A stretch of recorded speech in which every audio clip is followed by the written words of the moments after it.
மாணிக்கா, வந்துட்டியாப்பா? வந்துட்டியா? என்னம்மா தனியா வந்து இப்படி படுத்துட்டு இருக்கீங்க? பார்க்க ரொம்ப கஷ்டமா இருக்குமா? மனசு வெறுமையா இருந்துச்சுடா மாணிக்கம். உன்னை அங்கே விட்டுட்டு வந்துட்டேன். வீட்லயும் யாருமே இல்லையா? உலகத்துல தனியா யாருமே இல்லாத அனாதையா மாறிட்டோமோன்னு மனசுல ஒரு நினைப்பு. ஆமா, ஏமா இப்ப இப்படி எல்லாம் பேசுறீங்க?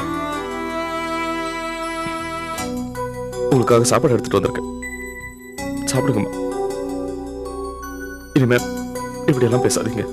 ஏதோ மனசுல ஒரு சங்கடம். ஆனா மாணிக்கம், நீ என்னை எப்பவுமே அப்படியே விட்டுட மாட்டேடா, விட்டுட மாட்டேன். அதனாலதான் நான் சங்கடப்பட்டது. எப்படியோ உன் மனசு உணர்ந்து உடனே கிளம்பி வந்துட்டேன். எப்படிமா நான் உங்களை விட்டு விலக முடியும்? நான் எங்க இருந்தாலும் என் மனசு மட்டும் இங்க உங்ககிட்டதான் இருக்கும். தெரியும்ப்பா, என் மனசு வாடினதுமே நீ வந்து நின்னுட்டியே. சாப்பிடுங்கம்மா.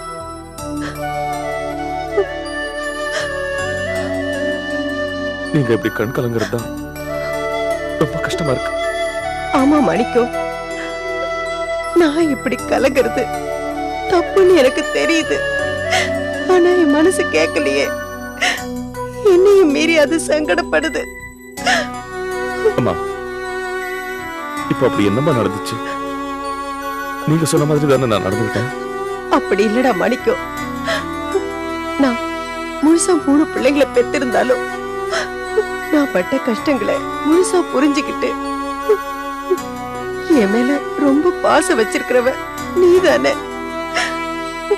அதான் உன்னால அங்க இருக்க முடியாம என்ன பார்க்கணும்னு கிளம்பி வந்துட்டேன். செல்வம் உன்ன மாதிரி இல்லடா. அவனுக்கு என்னோட சங்கடத்தை பத்தி எல்லாம் பெருசா எந்த கவலையும் இல்லை. சாப்பிடுங்கம்மா, சாப்பிட்டுட்டே பேசலாம்.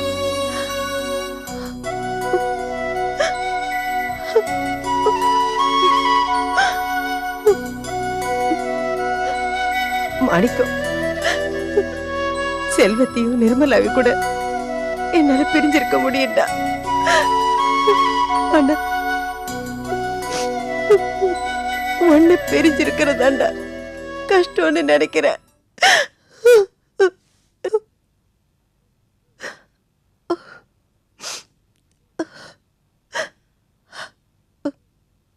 பரவாயில்லப்பா, எதுவுமே ஆரம்பத்துல கொஞ்சம் கஷ்டமா தான் இருக்கும், போக போக பழகிடும்.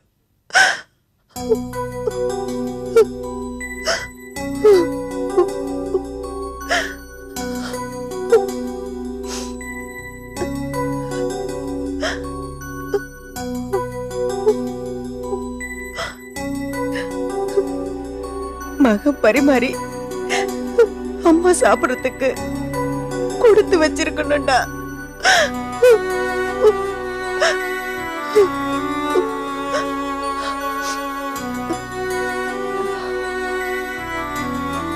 சரி, நீ கிளம்பு மாணிக்கம்.